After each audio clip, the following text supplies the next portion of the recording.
दोस्तों नमस्कार, fusion academy के यूट्यूब प्लेटफॉर्म पर आप सभी का स्वागत है। हम लोग आज खेतों के नाम एवं उनके प्रकार पढ़ेंगे। जैसे एरोपोनिक है ना।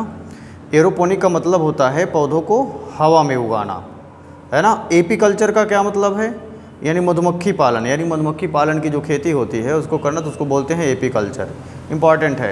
हार्टिकल्चर मतलब बागवानी, यानी पेड़ पौधे को उगाना, ठीक है। आगे बढ़ते हैं।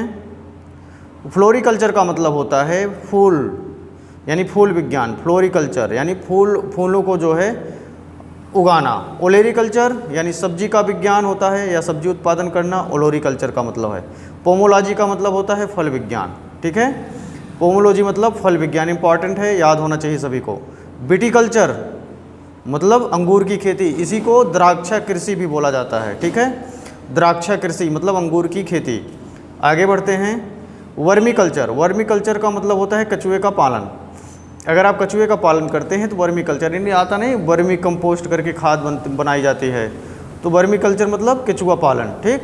सेरीकल्चर मतलब रेशम उद्योग, है ना। जैसे शहतूत पर रेशम की कीड़े उगाए जाते हैं ना, तो वैसे ही रेशम कल्चर है, सेरीकल्चर बोला जाता है इसको, रेशम उद्योग में प्रयोग किया जाता है। पिसीकल्चर यानी मत्स्य पालन, मछली पालन को पिसीकल्चर बोला जाता है। अगर आप मछली पालते हैं तो पिसीकल्चर बोला जाता है। ऐसे ही रेशम कीट एवं शहतूत पर रेशम कीट का उत्पादन होता है उसे क्या बोलते हैं, मोरीकल्चर, यानी शहतूत वाले रेशम कीट के उत्पादन को बोलते हैं मोरीकल्चर। और इसके अलावा जो दूसरा वाला था उसको बोलते हैं, कहाँ गया, रेशम उद्योग, ये है सेरीकल्चर, है ना, ठीक है। आगे बढ़ते हैं।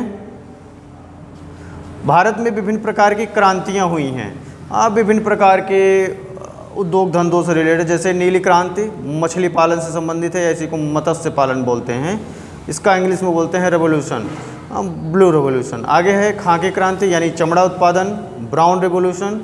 आगे पढ़ते हैं भूरी क्रांति, रासायनिक एवं आवास विकास, रासायनिक उर्वरक एवं आवास विकास को क्या बोला गया, भूरी क्रांति। हरित क्रांति कृषि उत्पादन, खाद्यान्न उत्पादन, हरित क्रांति, ठीक, स्पेशली गेहूँ एवं चावल के लिए। गुलाबी क्रांति प्याज, झींगा, औषधियाँ, यानी औषधि उत्पादन, झींगा उत्पादन और प्याज। झींगा एक कीट है, ना कि मछली, है ना। बहुत लोग मछली समझते हैं, लेकिन झींगा क्या है, कीट है, मछली नहीं है भाई। गुलाबी क्रांति संबंधित है, पिंक रिवोल्यूशन जिसे बोला गया, प्याज, झींगा और औषधियाँ। आगे पढ़ते हैं श्वेत क्रांति यानी सफ़ेद क्रांति, दुग्ध उत्पादन। यहाँ कन्फ्यूज नहीं होना है, रजत क्रांति और श्वेत क्रांति में अंतर है। सफ़ेद क्रांति बोला जाता है, वाइट रेवोल्यूशन बोला जाता है, इसका मतलब है दूध के उत्पादन संबंधित या दुग्ध से रिलेटेड। रजत क्रांति यानी सिल्वर रेवोल्यूशन का मतलब होता है अंडा उत्पादन या कुक्कुट मतलब जो मुर्गी पालन होता है ना, अंडा उत्पादन या कुक्कुट पालन। रजत रेशा क्रांति का मतलब है कपास उत्पादन, है ना, यानी silver fibre revolution. Silver revolution और सिल्वर फाइबर रेवोल्यूशन दोनों में डिफरेंस है।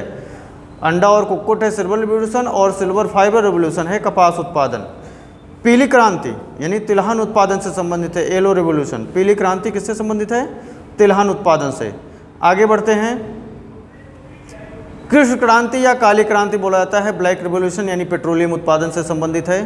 स्वर्ण क्रांति गोल्डन रेवोल्यूशन, बागवानी से रिलेटेड है, ठीक है। स्वर्ण रेशा क्रांति गोल्डन फाइबर रेवोल्यूशन, जूट या पटसन उत्पादन से। इसका एक सवाल भी बनता है कि भारत में कौन सा राज्य सबसे अधिक जूट का उत्पादन करता है, तो बांग्लादेश, पश्चिम बंगाल है, और विश्व स्तर पर बांग्लादेश प्रथम स्थान पर है, ठीक है।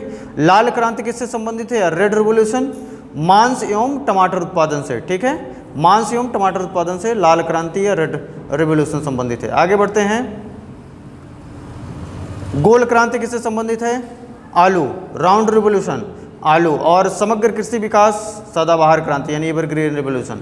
अगर सवाल आते हैं तो आप बड़े आसानी से कर पाएंगे। सदाबहार क्रांति किससे संबंधित है, तो समग्र कृषि विकास से, गोल क्रांति आलू से, लाल क्रांति मांस एवं टमाटर से, ठीक। वीडियो देखने के लिए बहुत बहुत धन्यवाद।